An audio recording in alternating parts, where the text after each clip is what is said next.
Nama saudara Rocky Gerung. Ya. Ya. Lahir di Manado tanggal 20 Januari 1999. Ya. Betul ya. Laki-laki, alamat Jalan Pisang nomor 14, RT RW 012 010, Kelurahan Desa Pasar Minggu, Kecamatan Pasar Minggu. Agama Kristen. Tepat. Betul semua ya. Pekerjaan saudara dosen. Ya. Saudara ada kurikulum vitae, surat izin mungkin ada ujian untuk izin. Yang mulia, ahli dalam posisi sebagai akademik pribadi. Oh, pribadi. Tidak mewakili institusi apapun. Ya. Saudara lihat ini dari ahli yang kedua. Itu yang tadi sudah.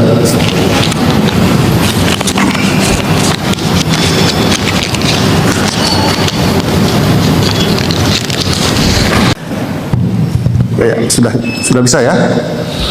Ya, silakan saudara. Yang ini mungkin ada kaitannya dengan ahlinya ya, ahliannya ya. Ya. Silakan saudara. Baik, terima kasih Majelis Hakim. Saudara ahli, selama beberapa puluh tahun terakhir ini, bisa saudara jelaskan sebagai akademisi Anda pernah mengajar di universitas mana saja? Nama universitas saya lupa itu. Tapi kalau ditanya berapa universitas dalam 10 tahun terakhir, Boleh dalam 10 tahun terakhir. mungkin 200 universitas.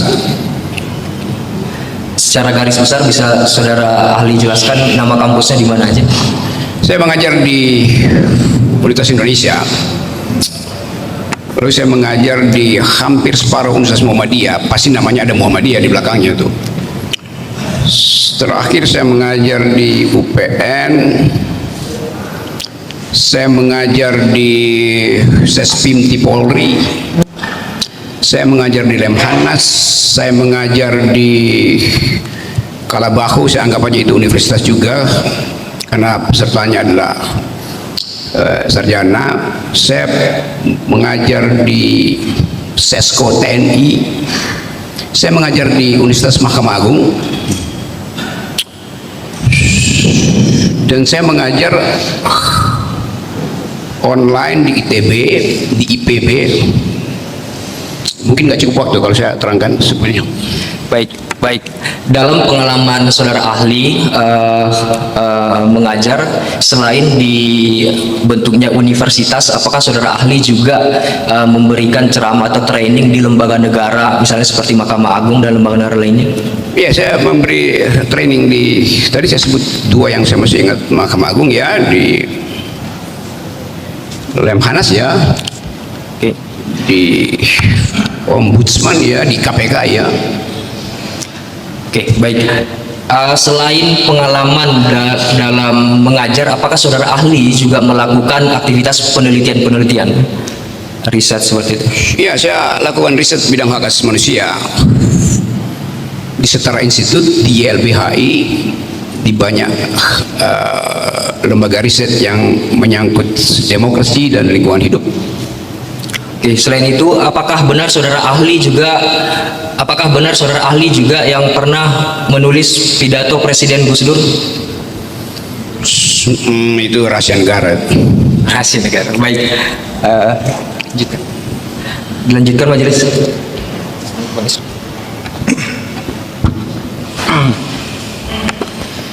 Ya, pertama terima kasih sudah bersedia menjadi ahli di pengadilan ini. Saudara ahli, dalam kapasitasnya, saudara riset, mengajar, apa itu kebebasan berekspresi dan apa jaminan berekspresi dalam kasus atau sejarah dan lingkungan akademik seperti itu? Lingkungan akademik tidak ada batasan kebebasan berekspresi. Justru DNA dari universitas adalah kebebasan berekspresi itu. Ekspresi dalam bentuk pikiran, ekspresi dalam bentuk teater, ekspresi dalam bentuk demonstrasi, bahkan ekspresi dalam bentuk ya turunkan rektor, macam-macam tuh. Dan saya kira di dalam dunia kampus justru dimungkinkan atau dianjurkan untuk bebas berekspresi dan bertengkar secara akademik tuh. Hal yang paling coba saya terangkan sesuatu peristiwa supaya dapat gambaran. Lemhanas itu kebanyakan diduduki oleh kursi kelasnya, diduduki oleh para yang ingin naik pangkat jadi jenderal tuh. Satu waktu saya mengajar di Seskogap TNI di Bandung, Jalan Gatot Subroto tuh. Saya lagi menerangkan tentang global human rights problem. Tiba-tiba seorang kolonel mahasiswa saya diangkat tangan. Dia bilang begini, Pak Rocky, Anda mengajar filsafat? Ya betul. Terangkan pada saya apa pembenaran filosofi untuk suatu tindakan kudeta. Anda bayangkan tuh, kolonel bertanya tentang kudeta. Tentu saya tahu dia mempelajari bahwa banyak kudeta di dunia ini dilakukan oleh kolonel tuh. Kalau udah jenderal pasti dia agak susah karena ada syarat-syarat yang terlalu, pertimbangan yang terlalu rumit. Tapi seorang kolonel bertanya tentang apa pembenaran filosofis kudeta. Dia tidak bertanya pada saya apa yang membatalkan kudeta dari segi filosofis. Dia bertanya apa yang membenarkan kudeta dari segi filosofis. Artinya secara deskriptif banyak kudeta berlangsung justru oleh militer. Lalu dia cari keterangan, nah, kenapa dimungkinkan kudeta itu dari segi filosofis itu. Di samping saya ketua programnya pada waktu itu kayaknya marinir bintang 3. Saya tanya sama dia, Pak bagaimana kalau pertanyaan semacam itu, karena saya anggap ini pertama kali saya ditanya untuk hal yang pasti kontroversial tuh. Semua diem itu. Rektornya bilang begini, silahkan karena ini kampus. Jadi bahkan di institusi militer dimungkinkan orang berselisih pikiran itu demi kejujuran akademis. Terima kasih. Apa urgensi menjamin kebebasan berekspresi dalam konteks sebuah negara menurut ahli? Saya dulu pernah mengajar teori tentang apa dasarnya kita harus memperbanyak liberalisme, memperbanyak kebebasan itu. Karena dulu ada buku ditulis oleh seorang perempuan filsuf namanya Judith Sklar itu. Bukunya judulnya Liberalism of Fear itu. Isi buku itu menerangkan mengapa diperlukan kebebasan berpikir, berbicara, karena kita karena kita kelebihan fear. Jadi dalam masyarakat di mana kecemasan itu menghantui semua individu, disitulah diperlukan jaminan terhadap kebebasan bicara, kebebasan hati nurani minimal. Nah, Judith Sklar ini seorang yang mengamati problem-problem kebebasan berbicara sepanjang periode otoritarianisme, fasisme itu. Jadi dia mengambil kesimpulan bahwa bukan karena kebebasan berbicara itu, atau bukan hanya karena kebebasan berbicara itu hak asasi manusia diberikan oleh Tuhan, oleh alam semesta, tapi karena keadaan masyarakat yang ketakutan, fearfulness, maka diperlukan freedom of speech itu. Jadi Judith Sklar orang yang mengerti teori, tapi dia juga melihat keadaan masyarakat dunia pada waktu itu, dan saya kira kalau dia diundang ke Indonesia dia akan ucapkan hal yang sama, yaitu liberalism of fear. Jadi kebebasan yang dasarnya bukan sekedar hukum alam tetapi fakta real, yaitu di sudut-sudut kota, di gang-gang sempit, di hutan-hutan sawit, di tempat-tempat buruh berdemonstrasi, di situ ada ketakutan. Karena itu diperlukan jaminan kebebasan berbicara. Apa relasi kebebasan berekspresi dengan kritik terhadap kekuasaan, terhadap pejabat publik atau pejabat pemerintah? Dari zaman Socrates, pertama kali kebebasan berbicara itu diadili. Memang kebebasan berbicara itu membuat kuping kekuasaan itu panas, karena kebebasan berbicara pasti diucapkan pada mereka yang potensial untuk mencegah bibir warga negara itu, lidah warga negara mengucapkan kritik gitu. Jadi jelas di situ hermeneutiknya adalah hanya karena ada halangan berbicara maka kebebasan berbicara itu justru harus dimaksimalkan. Jadi relasinya jelas bahwa di dalam keadaan ada proto-otoritarianisme, ada kripto-totalitarianisme, kebebasan berbicara mesti bunyinya itu mesti amplitudonya mesti diperpanjang, itu mesti speakernya mesti diperkuat. Karena itu kita mesti katakan selalu ada trade off antara negara yang demokratis dan penghalangan kebebasan berbicara. Semakin demokratis sebuah negara, kebebasan berbicara itu adalah hal yang dianggap biasa aja tuh. Tapi kita tahu bahwa konteks kita hari ini justru terbalik, ada demokrasi, ada reformasi, tapi kebebasan berbicara justru terhalang. Ketika pembahasan konstitusi ya, pembahasan kemerdekaan di tahun 45, ada perdebatan antara Bung Hatta sebagai kelompok yang mendorong pasal kebebasan berekspresi dan Supomo dan kawan-kawan yang mendorong kekeluargaan prinsipnya. Apakah bisa menjelaskan perdebatan itu dan kemudian bagaimana perkembangan penerapan pasal ekspresi di masa-masa baik Orde Lama, Orde Baru dan Reformasi? Oke, semua kita yang pernah belajar dasar-dasar civic, dasar-dasar kewarganegaraan, entah itu melalui mata kuliah HTN, mata kuliah pengantar ilmu politik, mengerti bahwa Indonesia pernah diasuh di dalam satu aura kebebasan berbicara. Jadi konstituante itu tempat kita konteksnya pasti perdebatan di konstituante, mengekspresikan semua faham yang di dalam pikiran kita masuk akal itu. Supomo masuk akal untuk mengatakan nggak perlu ada kebebasan berbicara karena masyarakat Indonesia itu sifatnya kekeluargaan. Jadi buat apa ada kebebasan berbicara kalau pada akhirnya kita akan minta pendapat daripada bapak itu. Sebaliknya Hatta yang belajar tentang demokrasi bertahun-tahun di Eropa tentu paham bahwa beda antara bapak bangsa dan bapak biologis. Bapak biologis tidak bisa digantikan. Yang kita sebut bapak bangsa yang sekarang disebut presiden itu bisa digantikan. Jadi tidak boleh bagi Hatta, tidak boleh kebebasan berbicara itu dihalangi hanya karena prinsip feodalisme atau yang lebih modern prinsip patrimonialisme itu. Jadi desainnya itu. Tapi kalau saya baca perdebatan itu dan yang paling bagus adalah ikuti disertasi dari Pak Uyung Nasution yang pasti teman-teman yang belajar hukum mengerti itu. Bahwa pada waktu itu bahkan ada anggota konstituante yang menginginkan Indonesia jadi negara kerajaan. Itu lebih gila lagi itu. Kan itu artinya kebebasan berbicara sama sekali nggak ada itu. Ada yang ingin kembali pada negara Islam, ada yang ingin negara sekuler. Jadi walaupun Supomo mendalilkan bahwa kebebasan berbicara itu tidak perlu, apalagi mereka yang menginginkan Indonesia pergi pada bentuk kesultanan, tetapi forum itu sendiri adalah forum yang menjamin orang mengucapkan apa aja. Karena itu perdebatan antara Hatta dan kelompok yang pro agama misalnya itu biasa tuh. Jadi bukan berarti kita halangi orang yang punya pikiran otoriter, enggak, jangan kita halangi, tetapi kita jamin semua orang yang punya pikiran wajib dilindungi haknya untuk mengucapkan. Entah dia pro Tuhan, entah dia anti Tuhan, dia pro demokrasi, anti demokrasi, tapi mesti fair. Jadi itu prinsip yang saya anggap bahwa di awal kemerdekaan ada forum publik yang menjamin kebebasan berbicara itu. Dalam peran-peran tadi demokrasi, kebebasan berekspresi, sejauh mana peran masyarakat sipil yang diwakili mungkin oleh lembaga masyarakat sipil LSM gitu ya, atau organisasi HAM itu menjadi penting?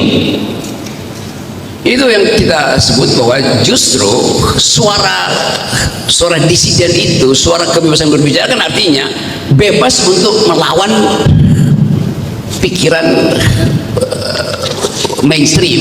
Jadi saya hanya disebut bebas berbicara kalau yang saya lawan itu adalah pikiran mainstream. Buat apa saya lawan pikiran yang setuju dengan saya tuh? Jadi kontroversi selalu akan timbul tuh. Nah, kalau kita lihat tadi poin dasarnya, seseorang itu mengucapkan pikiran di dalam upaya untuk menerobos batas-batas yang ditaruh oleh kekuasaan. Jadi dalilnya di situ. Jadi selama ada kekuasaan, selalu ada umpan untuk mencegah orang berbicara. Karena watak kekuasaan, power tend to corrupt, and absolute power corrupt, absolute, kita tahu semua itu. Jadi nggak ada kekuasaan yang menginginkan dirinya atau mewakafkan dirinya untuk dikritik. Jadi semakin kekuasaan itu menumpuk, bahkan dalam satu tubuh kepala negara misalnya, semakin orang masyarakat sipil meminta akses untuk berbicara langsung tuh.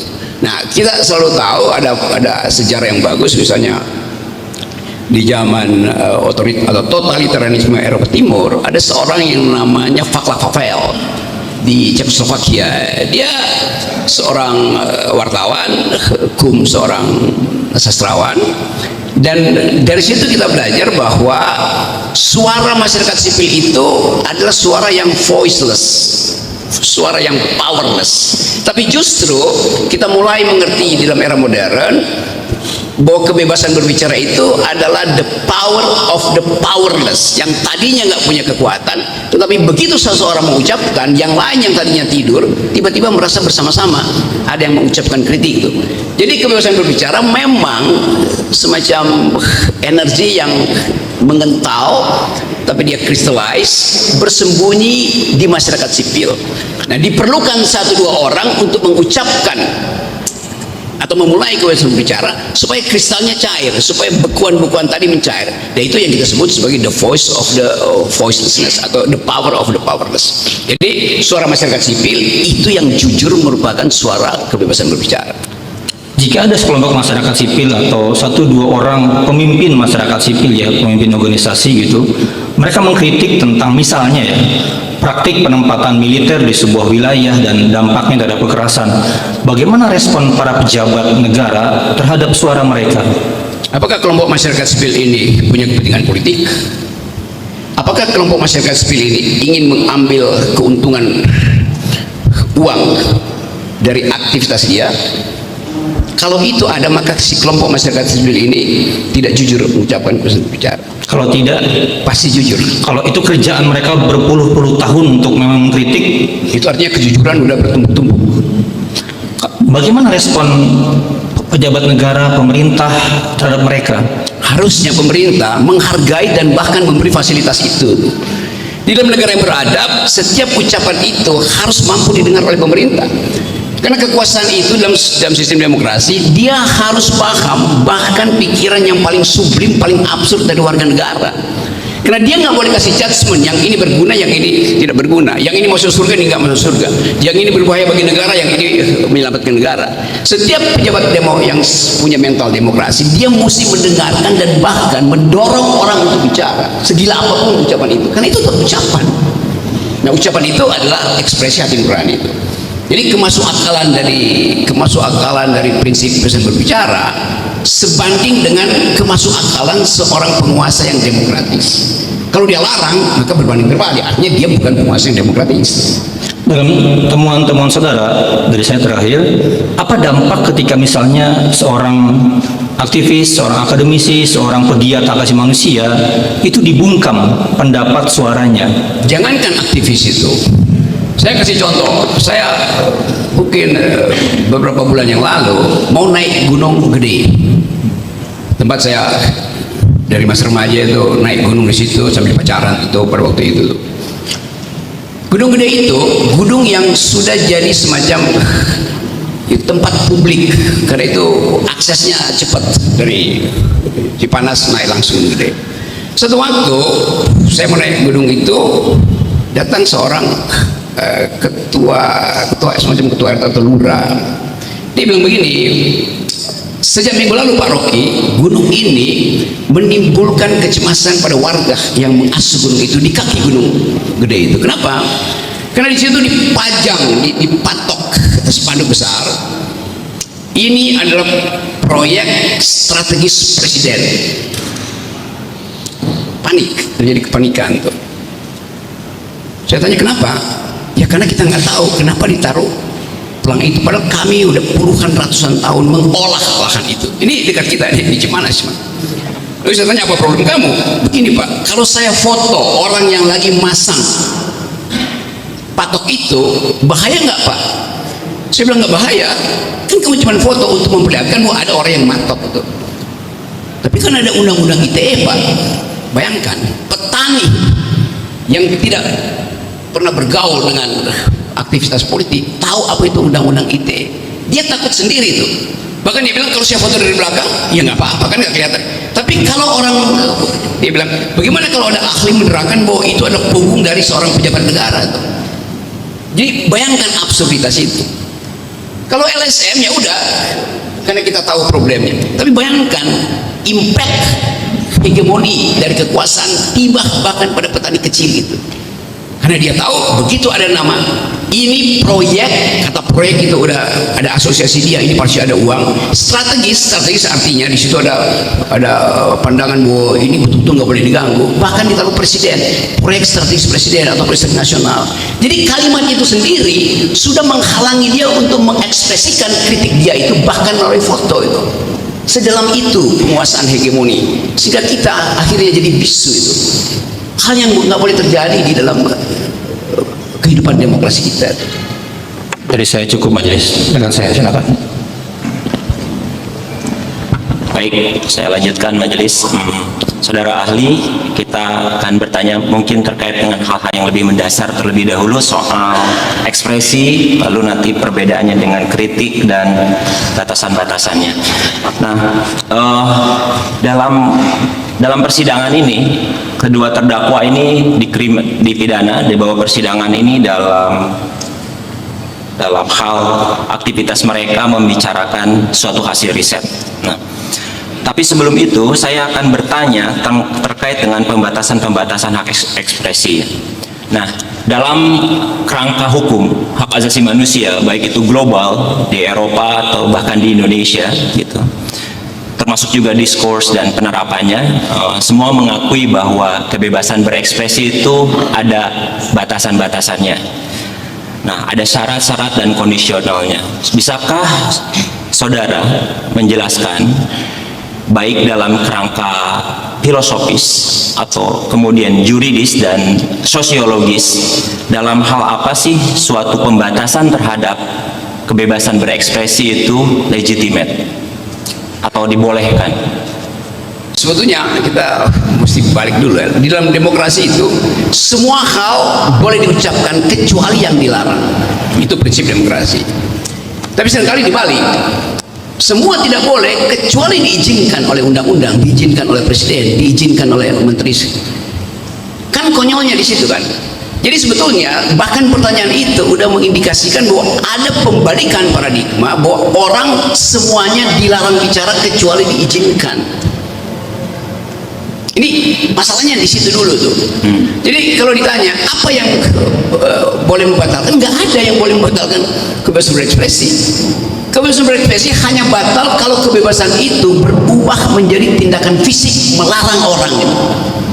Hanya itu kan. Jadi kalau kita ambil prinsip yang paling liberal di Amerika, Anda boleh caci maki siapapun kecuali ujung telunjuk Anda tiba di ujung hidung orang yang Anda benci.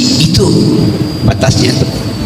Jadi betul-betul diasumsikan bahwa pikiran manusia itu harus bebas diucapkan, kecuali cara mengucapkannya itu menyentuh fisik seseorang. Itu kekerasan tuh. Jadi hanya kekerasan, hanya tindakan ekspresi yang bersifat kekerasan yang harus diduga melanggar hukum. Oke. Nah,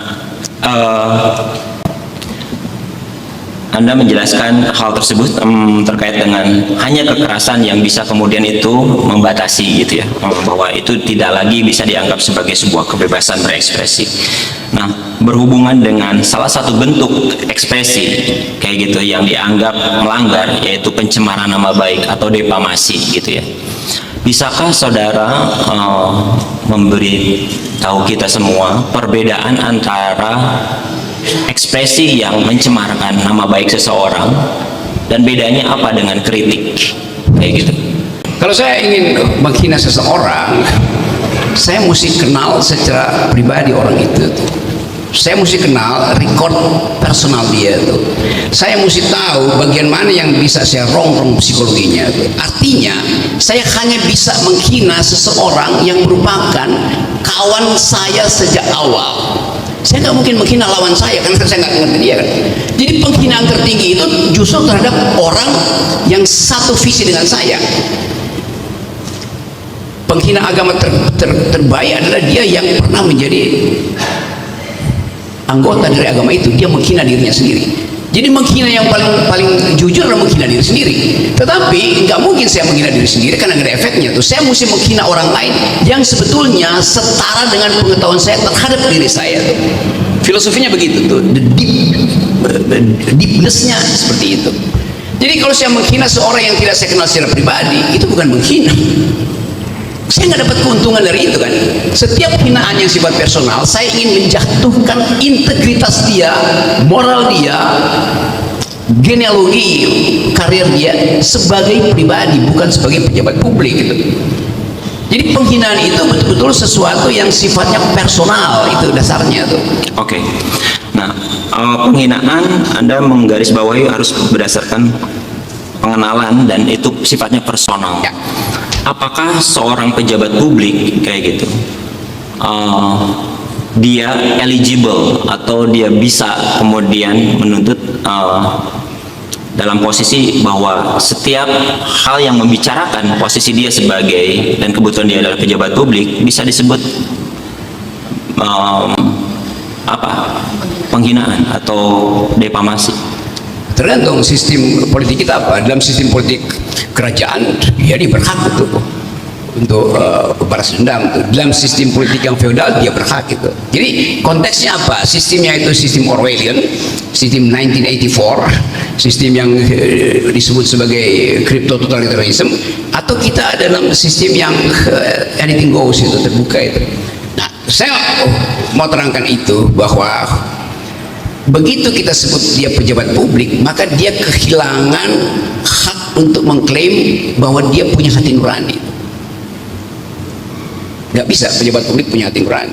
Dia mesti lepaskan hati, bukan dia nggak punya, dia mesti kontrol hati nuraninya. Karena istilah human dignity, martabat manusia itu melekat pada individu konkret, bukan melekat pada jabatan itu. Nggak ada martabat jabatan itu, nggak bisa itu. Sama seperti saya terangkan tadi, bapak itu secara psikoteologis dia nggak mungkin diganti walaupun dia bikin kesalahan. Kita nggak boleh kritik walaupun dia bikin kesalahan, karena dia bapak biologis. Tapi seseorang yang mengambil jabatan publik, dia memang kita sebut bapak, sir, untuk penghormatan jabatannya, tetapi tidak melekat pada dia kebapakan dia sebagai bapak saya dan kebapakan dia yang diangkat oleh konstitusi itu. Apalagi kalau dia itu dipilih oleh publik kan. Kan seseorang yang dipilih oleh publik, dia adalah petugas publik. Dia nggak boleh, moralnya nggak boleh lebih tinggi. Baik. Saya dan Pak Jokowi misalnya, moral saya lebih tinggi dari Pak Jokowi, karena dia saya pilih, dia nggak pilih saya. Dia tergantung secara moral pada saya. Apalagi pembantu-pembantu Pak Jokowi lebih rendah lagi moralnya. Oke. Nah, tapi dalam praktek atau dalam pemahaman umum awam kan kita tidak bisa membedakan kayak gitu. Ini Luhut bin Sarpanjaitan sebagai pribadi atau dalam posisi, karena dia banyak sekali posisinya sebagai pejabat pemerintah selain Menkoman Pers misalkan ya, atau pejabat yang lain selain Luhut. Nah, dalam hal seperti apa kemudian kita bisa membedakan atau memang nggak bisa dibedakan sama sekali ketika dia dikritik dalam hal ini, apakah pribadinya atau dalam hal ini dalam posisi jabatannya? Setiap pejabat publik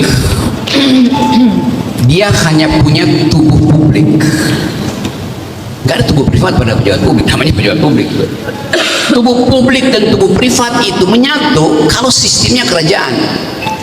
Raja itu tubuh publiknya menyatu dengan tubuh privatnya. Karena itu menghina raja artinya menghina seseorang yang bernama Sultan Hamengkubuwono ke-70 misalnya. Secara persona itu melekat. Tetapi dalam demokrasi dipisahkan. Tubuh publik itu tidak boleh membawa tubuh privat, demikian sebaliknya itu. Jadi dalam demokrasi, di dalam kita menyebut negeri ini republika, res the thing, adalah urusan publik. Gak mungkin tubuh privat itu menyelundup ke dalam tubuh publik. Nah ini yang gak dimengerti, bukan sekedar kabinet, yang Pak Jokowi juga gak ngerti itu. Jadi saya mau terangkan bahwa kehadiran Pak Jokowi sebagai presiden, sebagai kepala negara, apalagi itu, harusnya memberi semacam public discourse bahwa nggak boleh ada pejabat yang tersinggung kalau dia dikritik dengan cara apapun. Saya terganggu kemanusiaan, nggak ada. Anda itu lembaga, Anda itu fungsi. Sama seperti presiden adalah fungsi. Dia bukan persona itu. Nah, bagian ini yang memang tadi benar. Secara awam kita masih hidup dalam alam kerajaan, di mana tubuh publik menyatu dengan tubuh privat. Mengkritik pejabat publik memang tersinggung seluruh keluarganya itu. Apalagi kalau busternya ikut sebagai keluarga, tersinggung semua itu kan. Jadi kedunguan itu yang mau saya batalkan berkali-kali, bahwa kita nggak boleh mengaktifkan sentimen kalau kita berhadapan dengan pejabat publik. Demikian sebaliknya, pejabat publik harus menghormati rakyat. Dia nggak boleh mempidanakan rakyat. Yang boleh pidanakan rakyat itu orang. Jangan pejabat publik mempidanakan rakyat. Loh, dia kita yang pilih kok, bagaimana? Oke. Jadi secara etis batal ide tentang pertanggungjawaban pejabat publik. Justru karena feodalisme dan arogansi kekuasaan itu diucapkan berlebih, sehingga publik merasa oh benar dong bahwa bapak itu nggak boleh dikritik. Padahal itu bapak yang kita pilih. Kalau dia kita pilih bisa kita turunkan. Baik. Pertanyaan berikutnya, ini sering kali juga didiskusikan atau diperbincangkan sebagai masyarakat umum. Nah, dalam konteks ini, dalam hal seperti apa suatu kritik sering disebut ya, dalam bentuknya apapun, kritik itu tidak boleh kebablasan, kritik itu harus membangun, kritik itu harus solutif, kritik itu harus benar, harus tepat, precise, kayak gitu. Nah, bagaimana pendapat saudara terkait dengan hal tersebut? Misalkan dalam konteks ini kan kritik dalam konteks dia salah satu terdakwa menjalankan membuat suatu penelitian di Papua gitu, kemudian memperbincangkannya, mendimensikannya dengan publik melalui podcast, dan kemudian dianggap misalkan hasil risetnya tidak tepat, risetnya kurang lengkap atau tidak membangun, meskipun di situ ada rekomendasi dan tujuannya. Nah, bisakah saudara menjelaskan atau pendapat saudara terkait dengan hal tersebut, tentang syarat-syarat bahwa suatu disebut kritik harus seperti itu? Saya mengajar bertahun-tahun metodologi dan logik itu dalam penelitian itu kan. Tidak ada ketentuan etis untuk memastikan bahwa hasil riset itu harus final, sempurna. Kata riset sendiri, research artinya ongoing, in the making. Gak ada riset yang final. Sama seperti kebijakan Jokowi, nggak ada yang final gitu. Karena itu mau diteruskan oleh pemimpin yang berikut tuh, continuity segala macam. Jadi di dalam kata itu sendiri, riset artinya belum final. Itu dasarnya. Karena itu akan ada orang yang mengkritik riset itu. Kalau risetnya udah final, dia berubah menjadi kitab suci. Itu bedanya antara hasil riset dan kitab suci. Kitab suci final tuh. Konstitusi kita tidak final. Kendati ditulis dalam teks Undang-Undang 45, tetapi di belakangnya tetap ada prinsip untuk diamandemen. Tetap ada prinsip bahwa konstitusi itu adalah living constitution, dia bertumbuh. Demikian juga riset, atau bukan demikian, apalagi riset yang menunggu data baru, yang menunggu konfirmasi dan rekonfirmasi itu, yang menunggu debat akademis, yang menanti kontroversi itu. Jadi riset tidak mungkin final. Jadi kalau bilang riset itu abal-abal, tunggu aja ujungnya nanti kan. Sama seperti ilmu fisika juga, bahkan yang kita sebut ilmu pasti tidak final. Ilmu fisika itu bertumbuh mengikuti paradigma.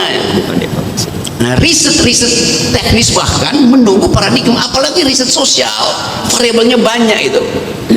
Jadi kalau kita lihat misalnya ilmu fisika itu yang bahkan metodologinya demikian rigid, setiap 8 jam berubah paradigmanya. Apalagi riset soal hak asasi manusia, soal lingkungan, soal demokrasi. Jadi riset sosial itu statusnya in the making, ongoing gitu. Nah, karena itu kalau katakan mana solusinya, tunggu aja kalau riset itu udah sempurna. Kan itu dasarnya kan. Jadi selama riset itu belum selesai, jangan intervensi itu. Kecuali riset itu nggak ada dasarnya. Ini riset yang berupaya untuk beri edukasi pada publik tentang environment. Kan pertanyaan riset environment adalah, do you speak environmental ethics? Kita bertanya pada soal itu tuh. Jadi jangan dianggap bahwa riset itu harus ada solusinya. Enggak, riset itu tidak perlu ada solusi itu. Riset itu menunjukkan masalah, itu riset tentang problem tuh. Lalu yang kedua tadi soal kritik. Kritik itu nggak harus membangun. Kata kata dasar kritik artinya membongkar justru, bukan membangun.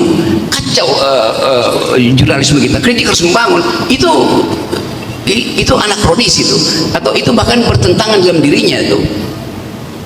Kritik harus membangun. Kata kritik itu artinya menganalisis, menganalisisnya membongkar, sama seperti dokter bedah, dia mesti bongkar anatomi kita tuh. Nanti dijahit. Jadi sebelum dibongkar, kenapa mesti dijahit itu? Jadi kita baru menjahit setelah kita tahu penyakitnya di mana itu. Jadi kita bisa kasih solusi nanti semacam jalan keluar kalau kita udah selesai menganalisis masalah-masalah itu. Saya kira itu perbandingannya. Oke. Ada 2 pertanyaan lagi. Saudara ahli, dalam hukum kita secara spesifik dalam Undang-Undang ITE dan SKB, SKB terkait dengan pasal 27 ayat 3 ya. Jadi karena banyak kegamangan penerapan tentang apa itu defamasi dan batasan-batasannya, kemudian dibuat dalam SKB bahwa ada beberapa kategori yang disebut itu bukan defamasi. Misalkan penilaian, gitu ya, disebutkan di situ penilaian itu bukan defamasi. Berikutnya juga adalah kenyataan, apabila itu kenyataan atau hasil riset, atau itu riset. Pertanyaan saya, kenapa penilaian, kenyataan atau riset itu bukan sebuah defamasi kayak gitu? Menurut siapa defamasi ya? Bukan sebuah pencemaran nama baik. Iya, jadi kenapa aktivitas yang itu merupakan sebuah atau perkataan yang itu merupakan suatu kenyataannya sesuai dengan faktanya, ataupun hasil dari penilaian terhadap sesuatu itu bukan dikategorikan sebagai sebuah pencemaran nama baik. Ya kan, istilah defamasi dulu kan itu istilah yang kita ambil dari abad pertengahan. Jauh di belakang itu tuh semua hal dianggap defamasi itu segala macam. Karena sistemnya pada waktu itu ada sistem yang terkontrol, authoritarian, totalitarian, nggak boleh ada keterangan lain selain keterangan gereja Katolik segala macam itu. Jadi basis kita hari ini bukan pada apa yang pernah diucapkan di abad 14-15, tetapi suasana real kita yang membutuhkan keterangan cepat hasil riset.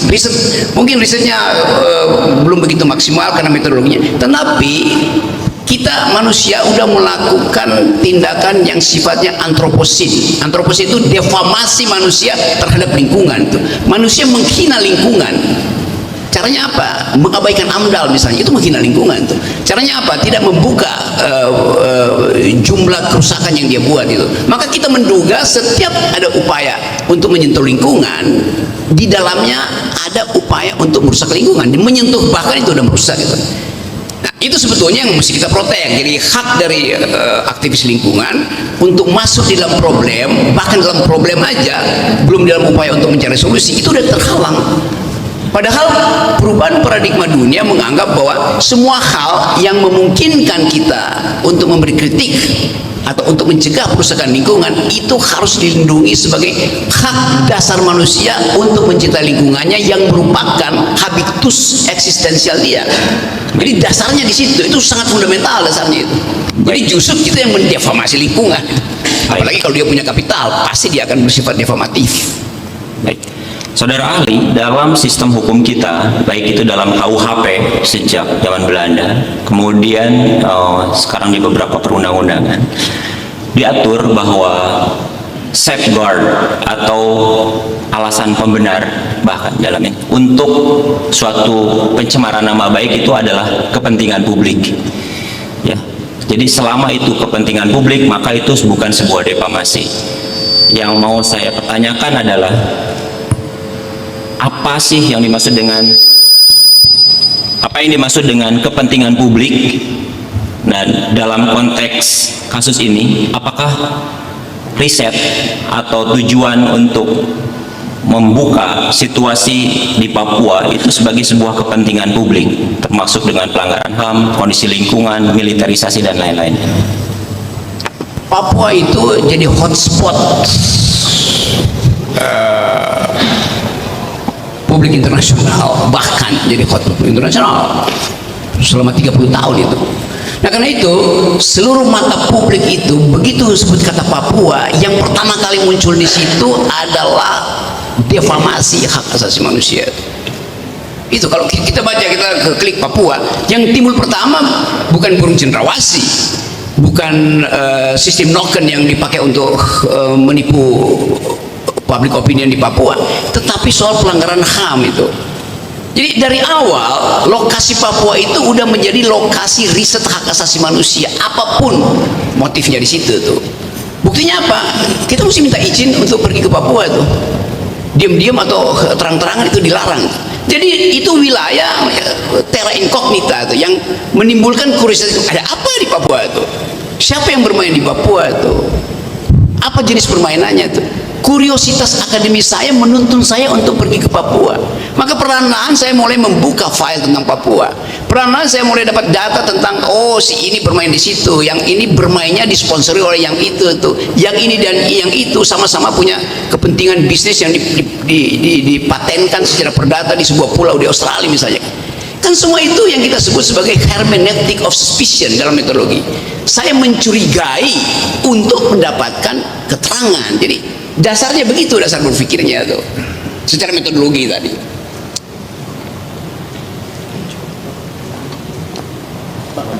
Oh, masih.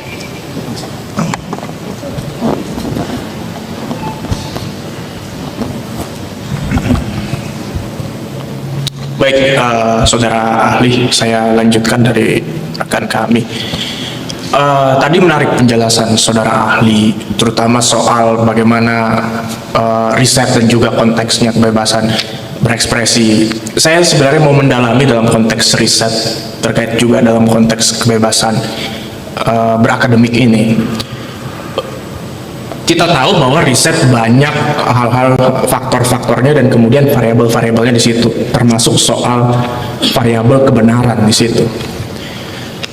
Jadi ada semacam keraguan-raguan dalam konteks ini bahwa riset yang disampaikan ini dianggap tidak valid seperti itu.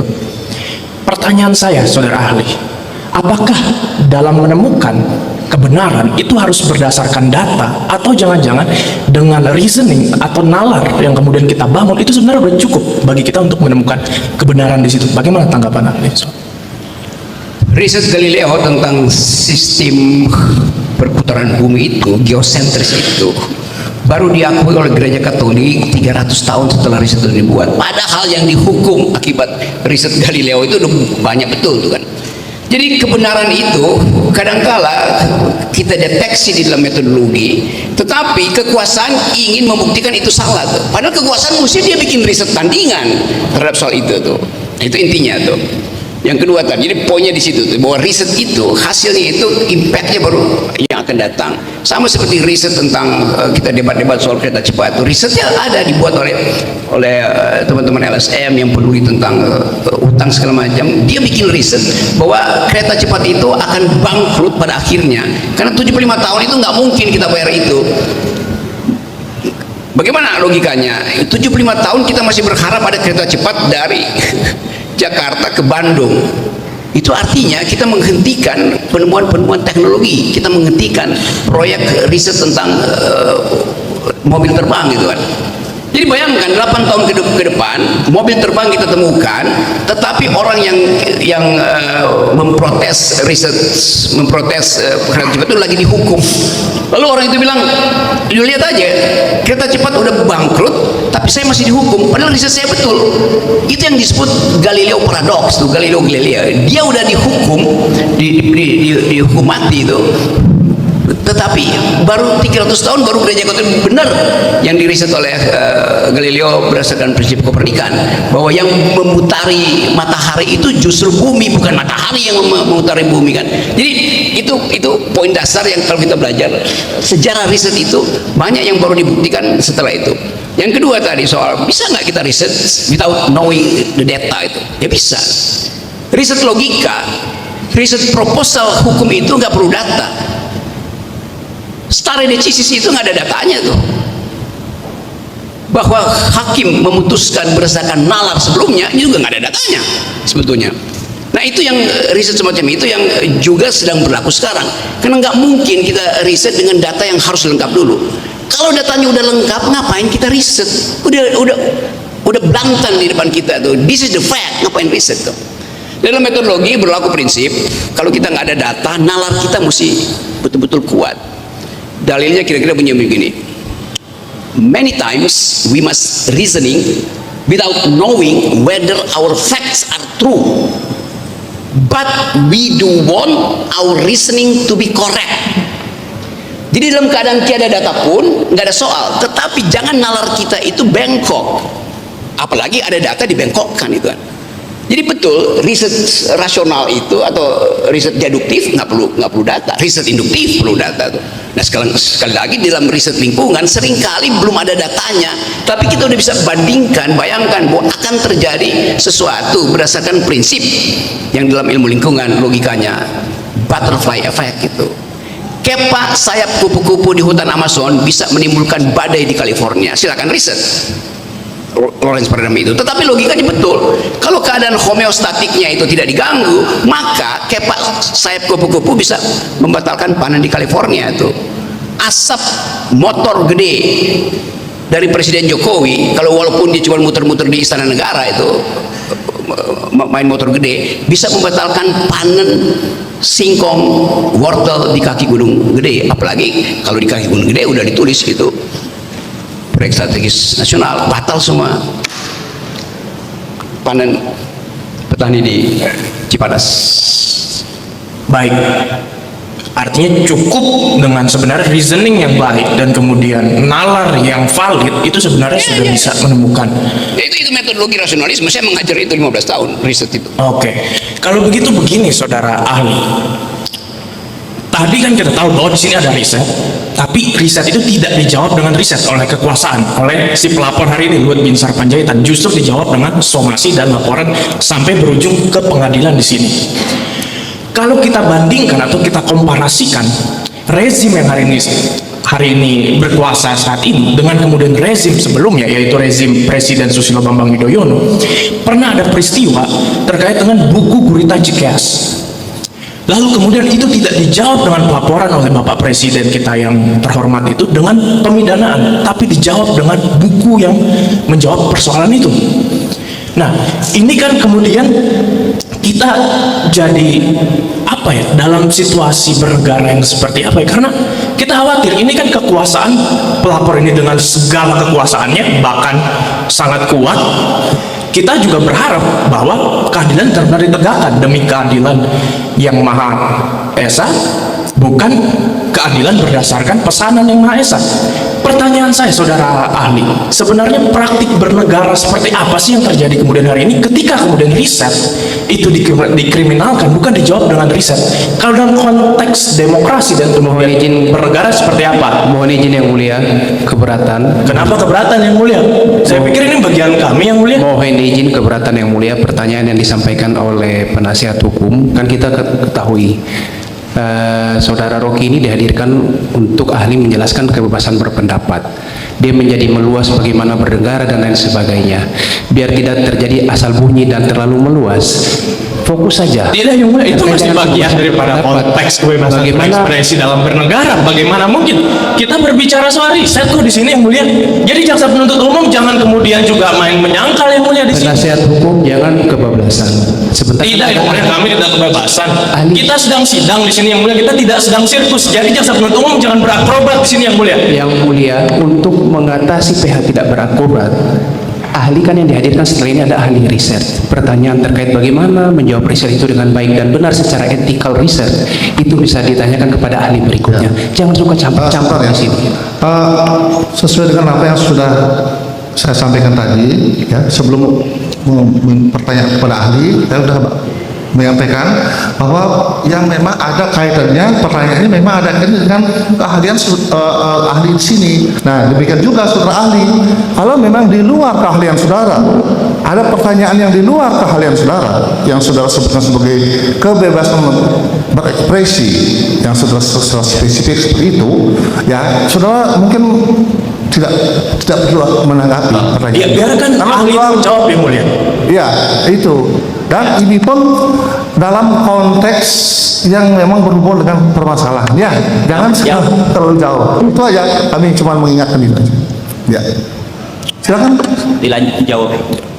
Saya terangkan ya, saya keahlian saya di bidang riset, termasuk riset yang non faktual itu.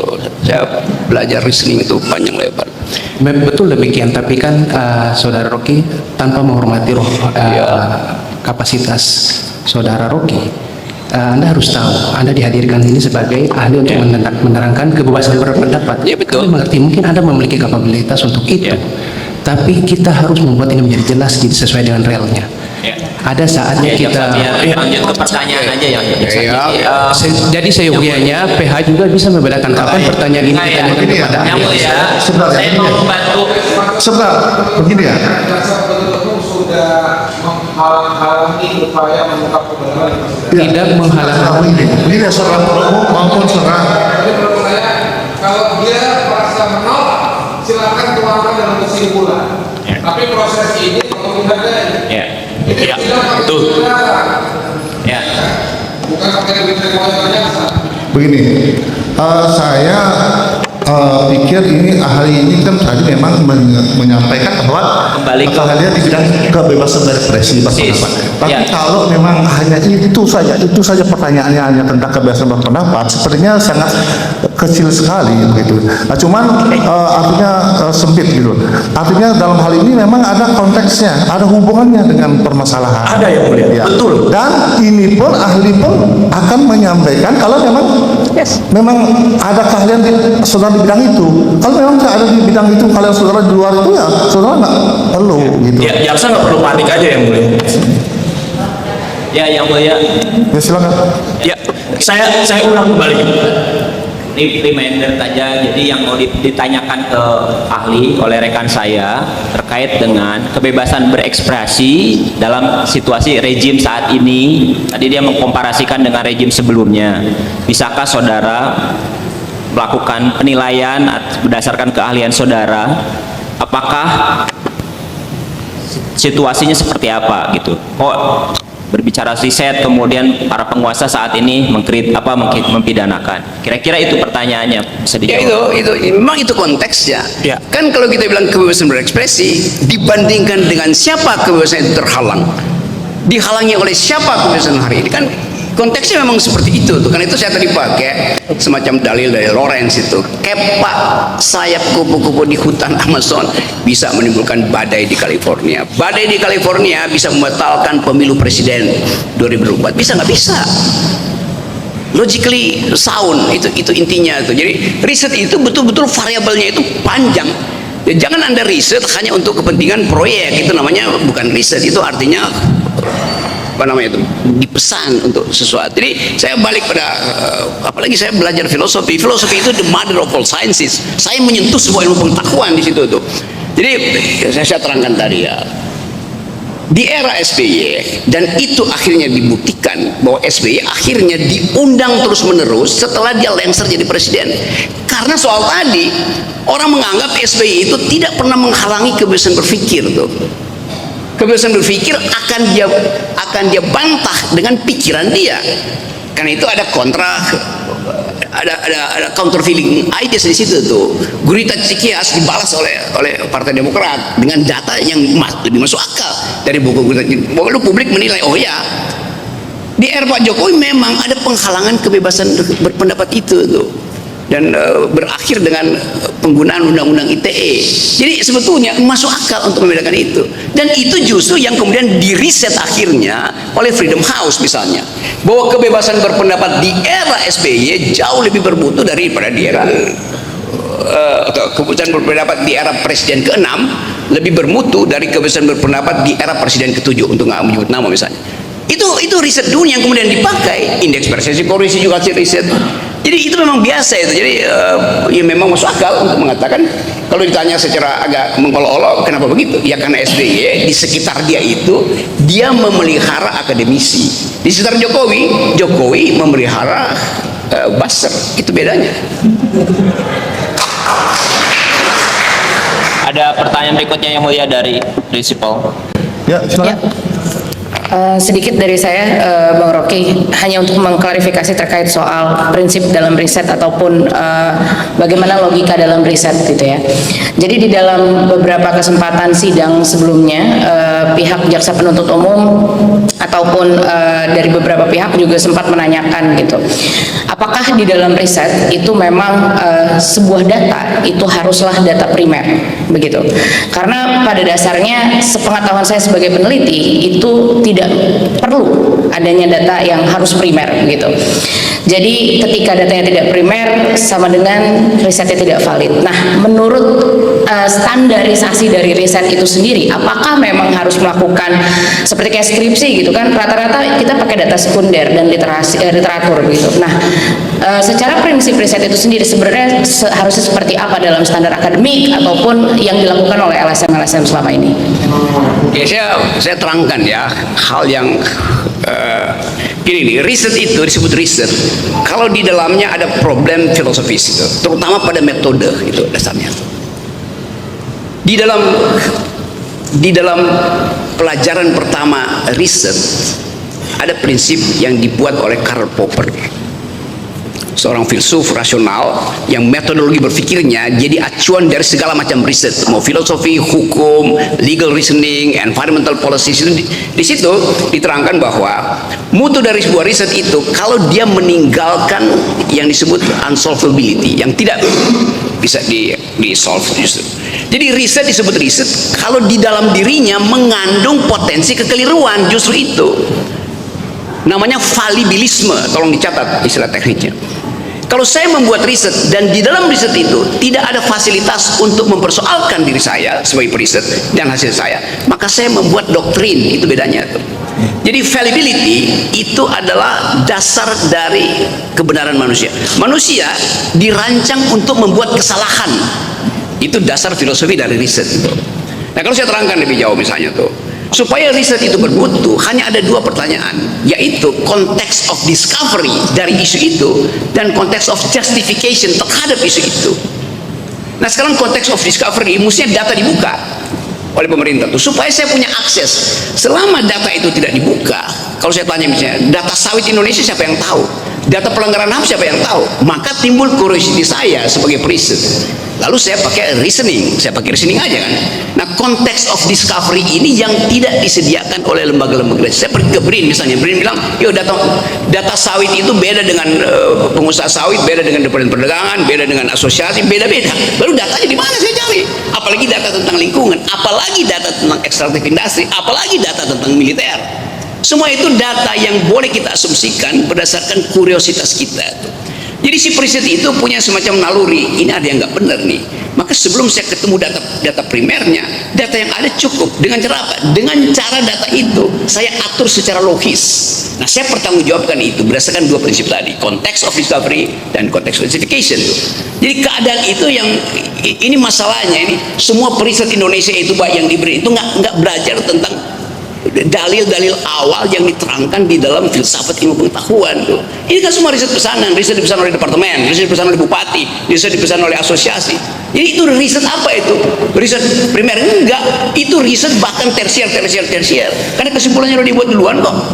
Nah, riset tandingan kita adalah riset kendati datanya tidak cukup, tapi kita punya intensi untuk merawat lingkungan. Maka yang tersedia sekalipun, kendati itu tidak cukup, harus kita riset. Dan itu yang menimbulkan kuriositas orang lain untuk meriset lebih dalam itu. Jadi reasoningnya begitu, algoritmanya begitu. Terima kasih. Ya, pertanyaan selanjutnya, apakah di dalam hasil produk riset yang misalkan salah satu contohnya mengaitkan soal beberapa nama yang akhirnya muncul di dalam temuan, itu harus mengkonfirmasikan terhadap subjek dari yang diriset tersebut? Kalau riset itu menyangkut tentang dia yang memang mesti dimasukkan di dalam tahap riset itu, ya dimasukkan. Tapi kalau orang misalnya menunda tuh, nama ini sebaiknya diedarkan dulu dengan maksud untuk mencari kemungkinan ada data baru nggak? Itu teknik riset juga. Kan kita nggak bisa meriset pencuri itu untuk langsung mengaku kan? Ya kita pakai saksi mahkota misalnya sambil menyebut nama dia tuh. Kan itu teknik riset kan, atau teknik investigasi sebetulnya tuh. Nah, banyak hal yang menyangkut hak asasi manusia mesti pakai teknik itu tuh. apalagi sekarang soal riset lingkungan yang fasilitasnya itu disembunyikan di dalam perjanjian perdata yang berlapis-lapis, di apa namanya, fakta sunt servandanya dibikin di Australia, rebus extendibusnya mesti kita cari di Singapura misalnya. Kan itu ngaco kan. Jadi memang itu semacam teknik investigasi, apalagi LSM yang terlatih di dalam kepekaan. Oh, ini ada sedikit pelanggaran HAM lah, ini ada variabel yang agak sensitif kan. Itu cara aja. Bukan ketidakjujuran, justru kejujuran ada di situ. Majelis melanjutkan. Saudara ahli, bisakah saudara ahli menjelaskan fungsi bahasa dalam penyampaian komunikasi sebuah riset tertulis dan fungsi bahasa dalam penyampaian hasil riset secara lisan? Oke. Tadi pagi saya baru baca satu berita dimuat di CNN mengutip hasil riset dari Yale University itu. Risetnya bunyi begini, 90% orang Indonesia merasa bersalah secara moral kalau dia merusak lingkungan. 91% rakyat Indonesia merasa bersalah secara moral kalau dia merusak lingkungan. Itu judul risetnya tadi itu, bahasanya begitu tuh. Kalau saya tanya misalnya pada Menteri Lingkungan Hidup, ini hoax atau bukan, itu si Menteri akan cek staf ahlinya, coba dicek sumber beritanya benar, itu riset dari Yale University tentang Indonesia, tentang kepekaan orang Indonesia terhadap lingkungan.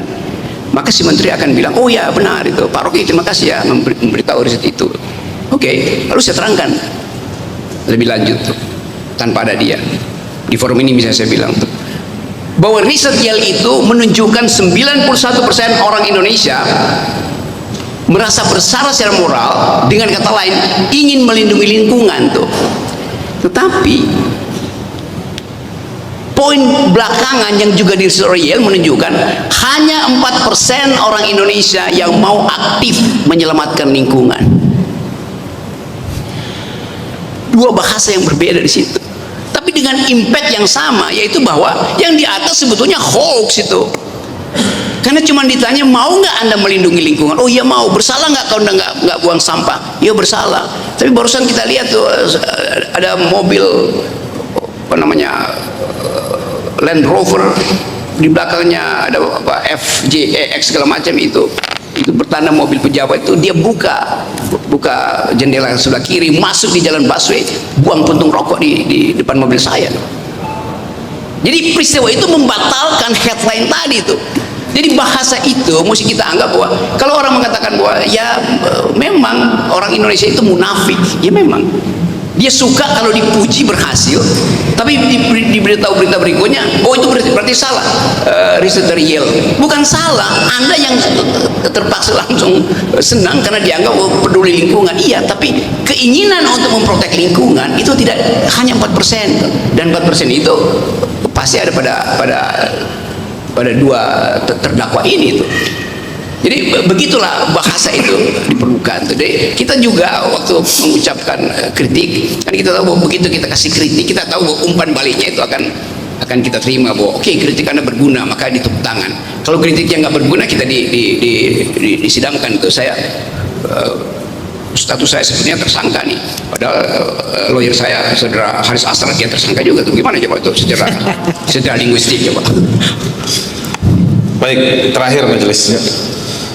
Saya ingin kembali ke soal kebebasan berekspresi, berpendapat, kebebasan menyampaikan informasi, dan semua itu ranahnya ada di, yang paling penting lagi adalah kebebasan berpikir. Ya. Pertanyaan saya kepada saudara saksi ahli adalah, karena Anda juga sering menjadi saksi ahli dalam pemidanaan terhadap ekspresi dalam beberapa tahun terakhir, bahkan Anda juga sekarang jadi menghadapi masalah tersebut. Tapi Anda juga di saat bersamaan adalah orang yang membangun rekam jejak tentang berekspresi tadi itu dan mengamati selama berdekade bahkan. Pertanyaan saya begini, apa catatan saudara saksi ahli terkait dengan peran hukum, terutama pada dua hal: kebijakan legislasi, produk-produk peraturan perundang-undangan, dan juga penerapan atau penegakan hukum di sektor judisial, institusi-institusi penegak hukum. Apa situasi yang Anda refleksikan? Berkembangnya legislasi yang makin otoritarian, makin partisipatif atau makin demokratis, dan juga bagaimana penerapan pasal tersebut oleh institusi-institusi penegak hukum di Indonesia dalam kurun 10 tahun terakhir. Demikian, terima kasih. Oke, saya juga mengajar legal philosophy dan legal reasoning di Indonesia itu. Saya dapat kesan umum ya, bahwa ahli-ahli hukum kita tidak pernah belajar di fakultas hukum. Mereka tidak mengerti hukum. Mereka menghafal undang-undang.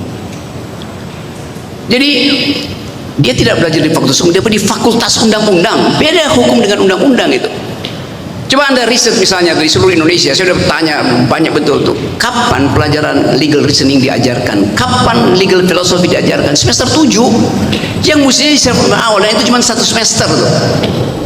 Padahal urusan justice itu melibatkan semua variabel yang memungkinkan dia paham bahwa konstruksi yang hukum yang akan dia alami nanti itu, dia mesti bayangkan, dia bukan sekedar lulus dari ius constitutum, tapi dia mesti lulus dari mata kuliah ius constituendum, the future law, yang memang belum ada di dalam kurikulum fakultas hukum tuh. Nah itu sebetulnya, saya kasih sedikit ilustrasi. Saya jadi pengajar di Universitas Mahkamah Agung karena Mahkamah Agung mengubah kurikulumnya tuh. Ada pengetahuan-pengetahuan baru yang nggak pernah diajarkan di fakultas hukum kita, termasuk prinsip bahwa pegiat lingkungan, orang yang memberi kritisi lingkungan, dia harus dari awal diproteksi oleh hukum. Kendati nggak ada hukum tentang itu, karena ini perubahan paradigma dunia itu. Jangan sekali-sekali mereka yang memproteksi lingkungan itu dihadapkan oleh hukum. Jadi keberadaban kita tidak comply dengan peradaban dunia.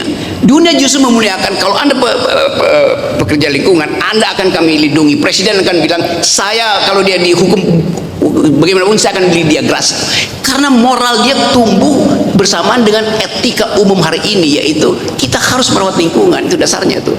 Sama dulu dengan prinsip kita harus melindungi perempuan. Siapapun yang berteriak, kalau seorang perempuan berteriak, saya diperkosa, saya dibully itu, mau dia berbohong dia nggak berbohong, lindungi dulu dia, karena dia adalah posisi yang lemah itu.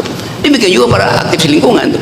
Jadi saya membaca bahwa regulasi kita sebetulnya yang dibuat itu ya yang kita sebut sebagai itu perkoncoan aja, itu tipu menipu di antara kapital dan kekuasaan, kan dasarnya itu kan. Nah itu yang saya terangkan berkali-kali, bahwa seorang, kalau disebut oligarki masih ada sistemnya. Oligarki ada sistem untuk mengatur kekuasaan beberapa orang, tapi di dalam sistem legislasi kita bukan lagi oligarki yang memesan hukum. Satu orang plutokrat, satu orang kaya bisa pesan hukum, karena si orang kaya ini berternak. Misalnya ada orang kaya dari Kalimantan, dia berternak 3 bupati di Kalimantan, 4 gubernur di Sulawesi, dan 20 anggota DPR. Itu peternakan politik dari si oligarki untuk menghasilkan legislasi itu. Jadi dari awal kita tahu, banyak riset menerangkan bahwa pemburukan di dalam pembuatan legislasi. Apa buktinya? Kalau kita tanya pada DPR, ini Bapak ini legislasi Anda buruk, apa kata anggota DPR? Silahkan bawa hari ini tuh ke Mahkamah Konstitusi tuh. Coba lihat cara dia berpikir. Sama seperti kalau saya tanya orang habis produk air mineral, ini produknya buruk nih, silahkan bawa ke lembaga konsumen. Nggak ada produsen air mineral yang ingin produknya begitu keluar dari pabrik dibawa ke lembaga konsumen. Malu dia tuh. Ini anggota DPR nggak ada malunya. Begitu orang bilang produknya buruk, disuruh bawa ke Mahkamah Konstitusi. Jadi dari awal memang buruk. Mestinya dia cegah jangan sampai produk dia itu dibawa oleh Kontras, dibawa oleh LBH ke Mahkamah Konstitusi. Itu baru anggota DPR bermutu tuh. Jadi dari awal dia tidak ditrain untuk jadi legislator. Dia ditrain untuk jadi komunikator dari oligarki.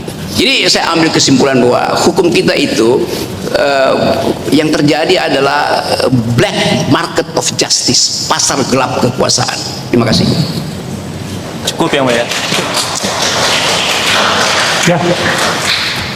Silakan penuntut umum yang mau bertanya sudah ada.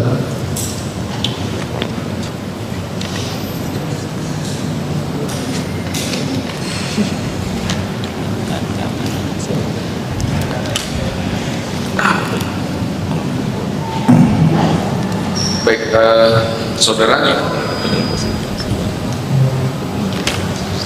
kami mau nanya, bagaimana menurut saudara cara menyampaikan pendapat atau kebebasan berekspresi secara baik di muka umum?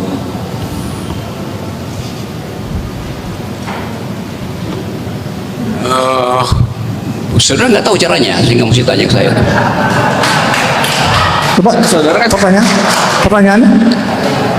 Ya dijawab aja, kan saudara kan ahli katanya. Ibu,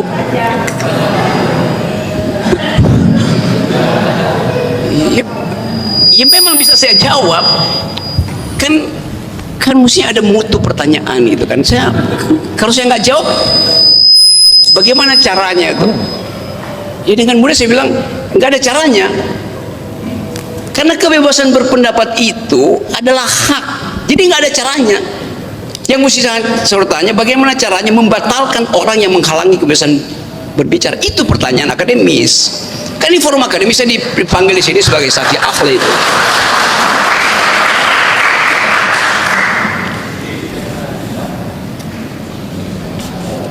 Apakah kebebasan berekspresi itu bersifat absolut menurut saudara? Tadi saya terangkan tadi barusan ya, supaya pertanyaan nggak diulang.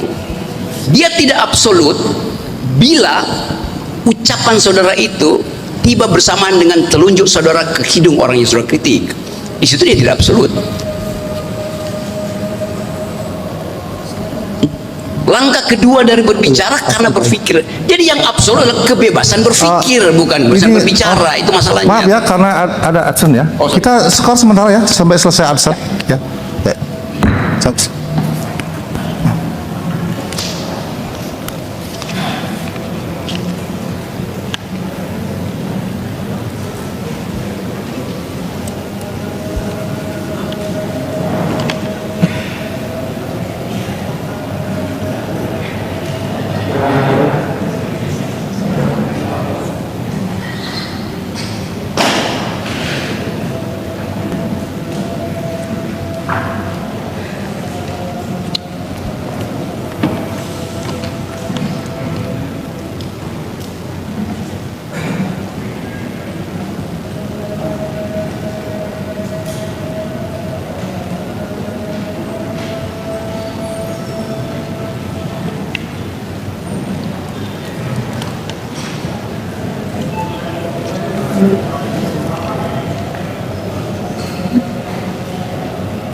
Ya, lanjut.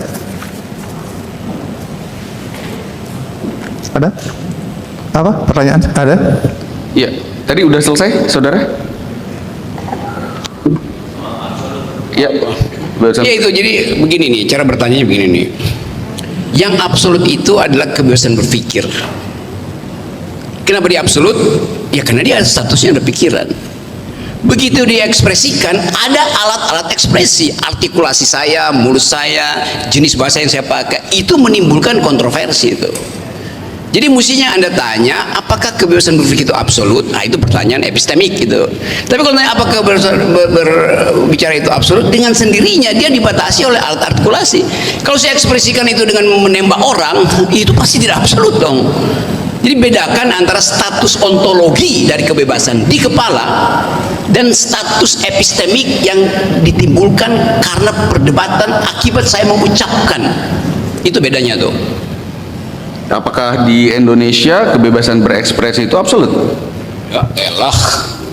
Di mana-mana prinsip tadi berlaku, mau di Indonesia, di neraka, di semua. Kan itu dasarnya saya terangkan tadi. Coba tenang ya pengunjung ya, tolong tenang ya supaya jelas. Oke. Pertanyaan, silakan. Saudara tahu kan Indonesia sudah meratifikasi Kovenan Internasional tentang hak-hak sipil dan politik ke dalam Undang-Undang Nomor 12 Tahun 2005 tentang pengesahan Kovenan Internasional tentang hak-hak sipil dan politik.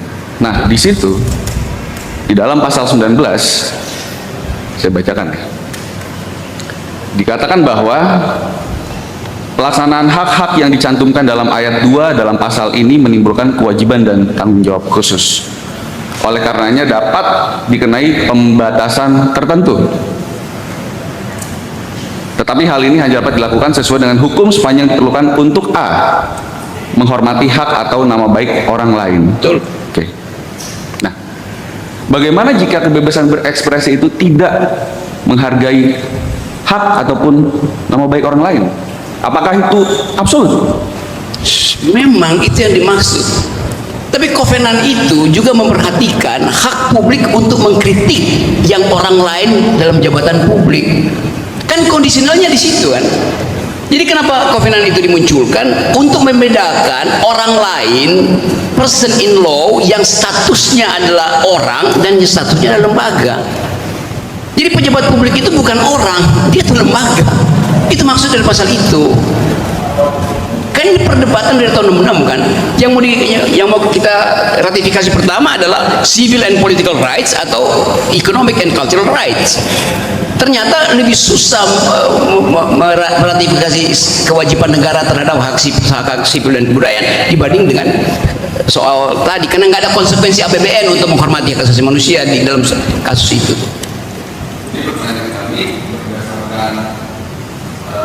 Kovenan yang telah diratifikasi oleh pemerintah RI nomor 12 tahun 2005 dikaitkan dengan kebebasan berekspresi absolut. Apakah Indonesia menganut kebebasan berekspresi yang absolut? Bukan yang absolut, yang tadi kan tadi disebut kecuali itu menghina orang lain, itu menghormati hak orang lain. Sekarang di dalam kasus ini yang orang lain itu siapa? Kan gak ada orang lain di sini kan, jadi nggak relevan itu Anda ajukan sebetulnya, karena ini soal kritik terhadap pejabat publik, itu masalahnya. Di dalam pejabat publik nggak ada kovenan tentang itu, nggak ada kovenan internasional untuk mengatur kritik terhadap pejabat publik, beda statusnya itu. Ya, silakan. Ada. Baik Yang Mulia, sebelum tadi kami mencoba memberikan pertanyaan-pertanyaan pengantar dari rekan kami. Dari pertanyaan-pertanyaan yang kami anggap itu bersifat netral dan umum, ahli menjelaskan tidak bisa melepaskan sisi subjektivitas dari yang bersangkutan. Mohon izin Yang Mulia, Arthur Best dalam bukunya The Law of Evidence mengatakan kurang lebih syarat daripada keterangan ahli. Pertama, menyangkut kualifikasinya. Kedua, dengan topik. Ketiga, jenis dari keterangan ahli. Empat, bercorak kesaksian. Dan yang kelima menjadi syarat utama adalah objektivitas keterangan ahli. Apa yang dari tadi Saudara Rocky jelaskan, dengan tanpa mengurangi rasa kami tetap melihat sisi subjektivitas daripada adanya konflik kepentingan yang bersangkutan, karena yang bersangkutan juga dalam permasalahan lain itu juga terkait permasalahan. Jadi sangat-sangat tidak mungkin melepaskan sisi subjektivitas daripada ahli. Oleh karena itu kami menutup sesi pertanyaan dari jaksa penuntut umum untuk tidak melanjutkan memberikan pertanyaan karena tidak memiliki faedah terhadap manfaat pembuktian kami. Terima kasih. Ya. Sebelum ditutup, saya ingin membuat satu pernyataan bahwa ancaman terhadap kebebasan berekspresi yang dijelaskan oleh saudara saksi ahli. Ya. Ancaman terhadap kebebasan berekspresi sebagaimana dijelaskan oleh saudara saksi ahli dalam beberapa tahun terakhir selalu diadili oleh jaksa penuntut umum. Jadi saya ingin mengatakan poin kedua saya bahwa institusi kejaksaan telah dipakai untuk membangun rasa takut di negeri ini. Terima kasih.